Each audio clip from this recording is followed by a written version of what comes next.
welcome. This is another episode of Being Well with Beth, and I have a couple of special guests with me today. I'll allow you all to introduce yourselves here in a moment.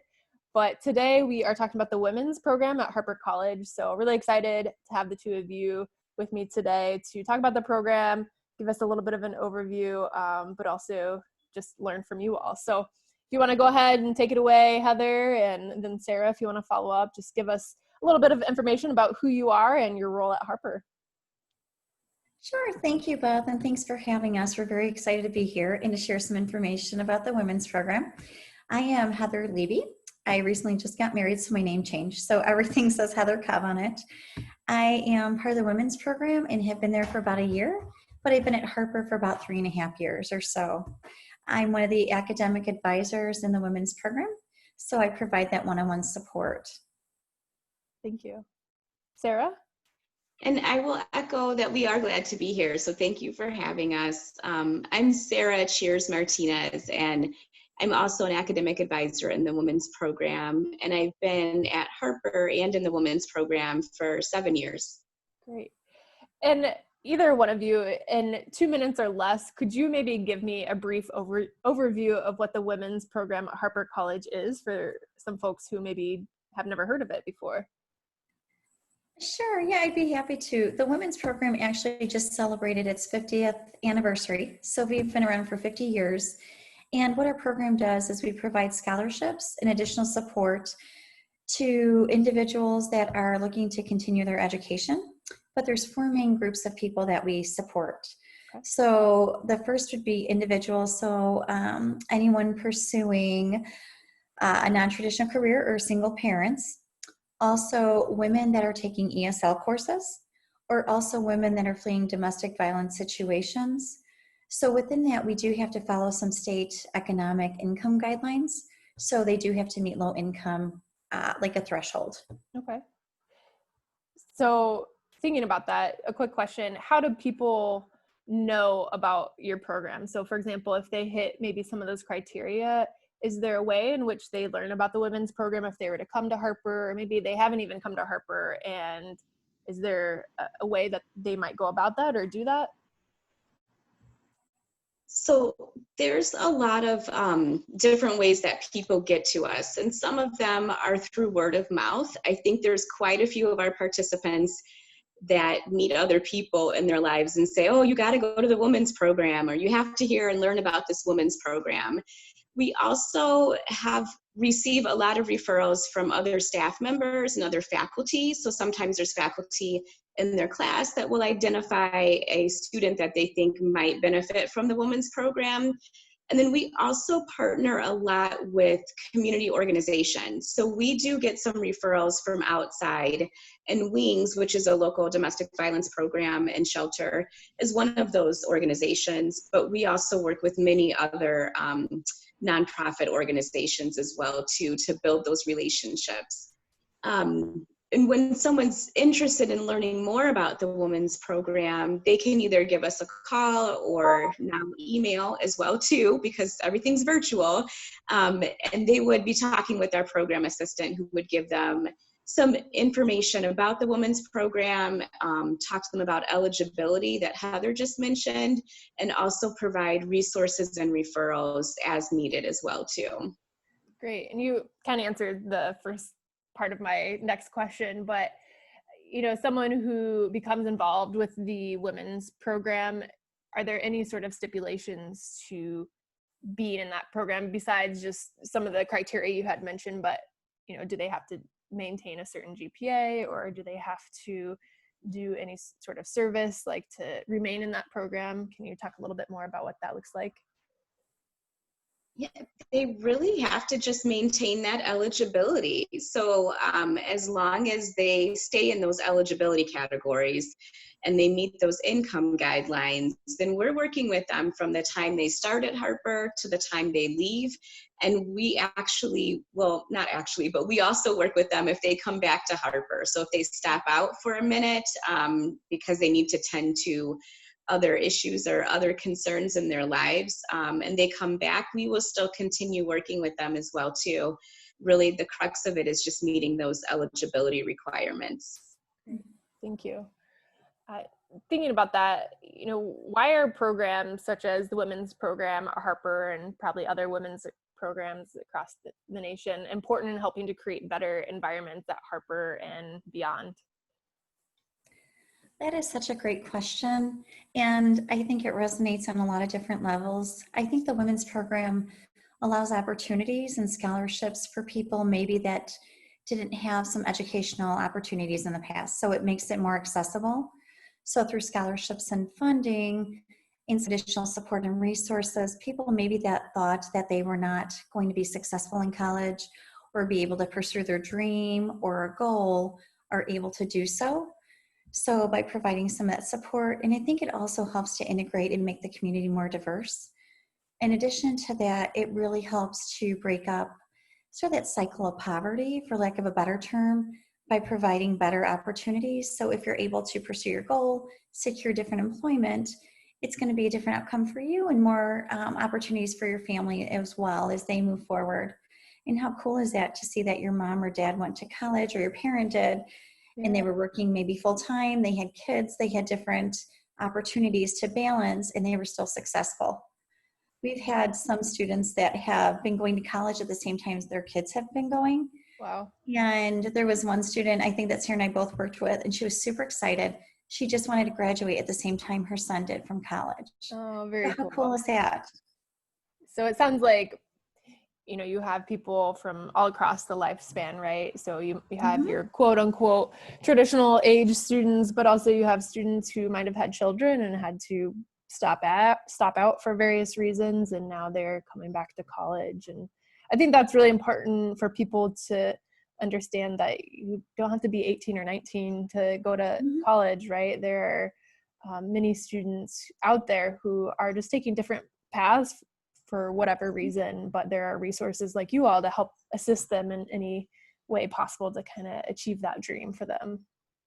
Sure. And I think I know our motto is, Sara and I are pretty much on the same page. As long as you're taking a class and you're taking one class, you're still taking a step and you're moving forward to reaching your goal. There's no timeline. There's no finish line. You're still moving forward and you're looking to do something different. Yes. And I think that's easier said than done sometimes, because I think especially on social media, you see certain time frames of when you should have things accomplished, but it's really important to push back on those, that really there isn't a timeline. I mean, there's no good time now, to go to college or, do whatever you want. So achieving that dream is possible. There is no age limit. So you kind of mentioned something earlier about, different reasons why students might come and meet with you all or join the women's program. And you sort of touched on this during that story you shared about the woman, she just wanted to graduate during the time that her son did. So what are some ways in which the women's program can help maybe build confidence for women identified folks? We offer a lot of different workshops throughout the year, and we actually partner with Success Services, with counseling services, and the Job Placement Resource Center to bring information to our students, which I think is really important, as opposed to them having to go find those resources. We're bringing the resource information to them. So I think those are some empowering aspects, but a lot of the empowerment or that confidence building piece, I think, comes from these individual interactions that Heather and I have with our participants on our caseload. So we're working with them, from the time they set foot on Harper's campus. Sometimes the women's program is the first place that they come to because they were referred from an outside organization that said, call the women's program. And so, we gather some information from them. And from that first appointment where they meet with either Heather or myself, we're checking in to see what type of resources do you need for help to be successful? Where do you feel that there's areas that you'd like to grow in, and how can we connect you with some supports on campus that can help you and support you in your journey at Harper? And then we meet with students each semester to review their educational plans, but also we're talking about, how was your semester? Was it challenging? How did things go? Did they go well? Let's build on these successes and keep moving forward. I think a lot of the participants really express that they benefit from having that one person in their corner. So I think that's where we help with that confidence building and that empowerment piece on that individual level. We also have Blackboard discussion groups throughout the year as well too, and that then allows participants a chance to meet with each other because they have a lot of resource and a wealth of information to share with each other. They're going through similar situations, and it gives them an opportunity to share what has helped them. And I think that builds that confidence as well too, because they can be seen as an expert in this arena. They know how to juggle and manage multiple priorities. So they have something to share to somebody else or with somebody else as well too. So that leads into my next question. What are some of the strengths of the women who come through your program? Because, you know, I could imagine that they're coming from a variety of different backgrounds, and it's not that they don't have certain skills. It just might be that they haven't really understood that some of their experiences are actually strengths, and some of the skills that they bring to the table that they never thought of were strengths. So I'm just curious of your take on that. Yeah, you are so right, Beth. There's a lot of, I think students tend to minimize their strengths when they're returning to school. If they, you know, are they trying to juggle multiple responsibilities? If it's work, if it's children, if it's playing a domestic violence situation, if it's learning English. So to play into that, we find that a lot of our participants really are resilient. They've been through a lot. They've had a lot of challenging situations, and they've learned how to overcome them and be creative.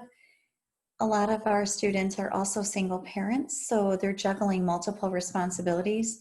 So time management, multitasking, prioritizing, all of those are strengths that they bring to the table as well.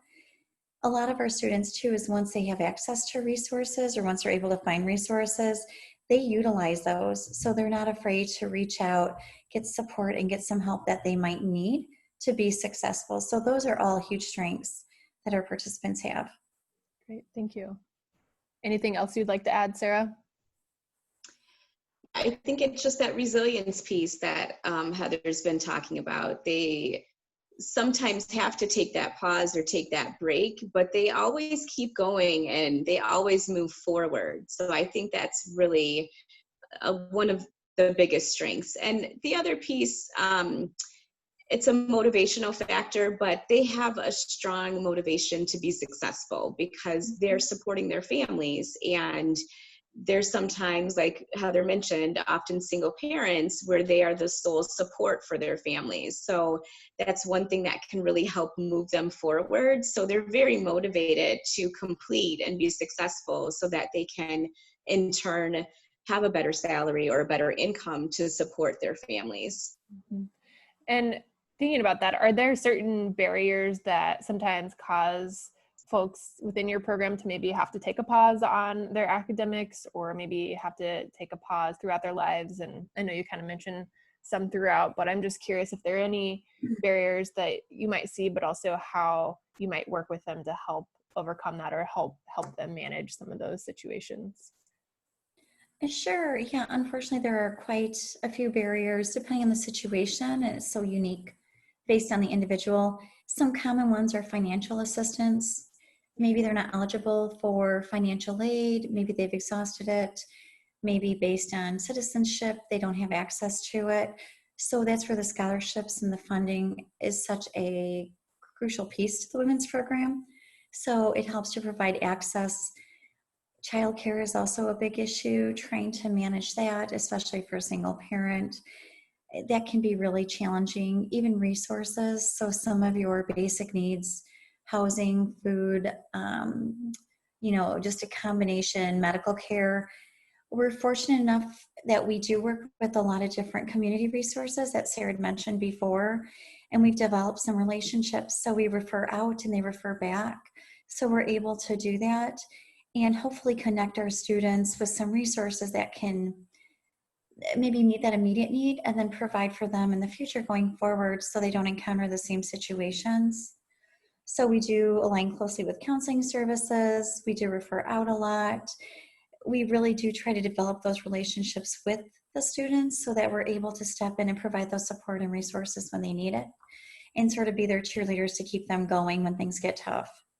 It kind of sounds like you all have a wealth of knowledge in a lot of different areas because you're trying to manage maybe information from outside resources, but also things that are happening within Harper. So kudos to you all in terms of just having to know a lot of information, but I think that speaks highly of your program, that you're folks who, if you don't know the answer, you're probably connected to someone else who might have the answer in some sort of way, which is really and I think sometimes important. too is, I'm sorry, Beth. I think, Nope. I think sometimes too, if it's a returning student, sometimes it can be intimidating because there's so many traditional age college students. So it can feel uncomfortable to be in a classroom when you feel like everybody is 18 or 19 years old. Maybe you're 25, maybe you're 35, maybe you're 50 and you're returning to school. So I think having that support in that community also helps, along with technology sometimes can be very confusing and complicated because everything's always changing and evolving. So I think just knowing that there's other people that can support and help them, connecting them with like different services on campus where they're feeling more comfortable, I think that really helps a lot as well. Sure. Thank you. One of the last questions is, can you speak a little bit more about maybe some of those scholarships that are available for students in the program? So we work with the Educational Foundation to be able to provide the scholarships for our participants, and they cover tuition fees and books. And they really, the focus of those scholarships is to help people achieve that educational goal. It's up to each individual participant to decide if they want to do a certificate, if they want to complete a degree. And there's some, of course, certificates that are stackable into a degree, so they can also do that as well too. But we are here to meet their educational goals. So that's really what those scholarships are for. And they go to support directly that tuition fees and books, which makes a world of a difference for so many of our students who aren't eligible for financial aid. If they're receiving financial aid or support through another area, then our scholarships would go to another student that wasn't receiving financial aid, but we would still be providing all of the other support that we discussed today and that we talked about this afternoon. Sure, which I think is important because I think sometimes folks might not even look into going to college because they think that they can't afford it automatically. And that's not to say that you all can wave a magic wand and make money appear, but I think it's important to know that there are options, and it's, you know, people like you are there to help and help them navigate some of those resources, scholarship opportunities that they might never have known about before if they hadn't had conversations with you all. Well, and it's a really unique program in the sense that we offer those scholarships because there's women's centers on other college campuses, but they're different in the sense from a women's program in that we offer these scholarships. And a lot of people will say, well, don't you have this at some other school? We're like, no, it's just at Harper College. Right. And we also do work with connecting students to other scholarships through the Educational Foundation as well too, like the ACE Grant Scholarship or Fishing Well. So we also provide that information to our students as well. Great, thank you. Just a last comment here. If a student wanted to learn more information about the women's program, who should they contact or call? So they could give us a call at, you don't need my number, but I'll give you the number, 847. It's on our website, but it's 847-925-6558. And now I feel like a cool commercial. We also have women's program at harpercollege.edu. So that's our email, and that's another way to connect with us. And so those two methods are the way that we're available right now. And we'd be happy to share more information and provide more insight and answer any questions that anyone has. Okay, cool. Thank you. Well, I appreciate your time today. And like I said, I've learned something new, but also I think it's important to know that you all are available at Harper College to help different students navigate some life endeavors, or if they're thinking about going back to college or just want to know what their options are. I think you all are fabulous resources, and to know that they don't have to navigate it alone, but also there are other students who might be going through similar experiences, that you're not doing this alone. No question is dumb, because I'm sure someone else has probably asked it as well. So thank you so much for your time, and be well. Thank you. Thank you.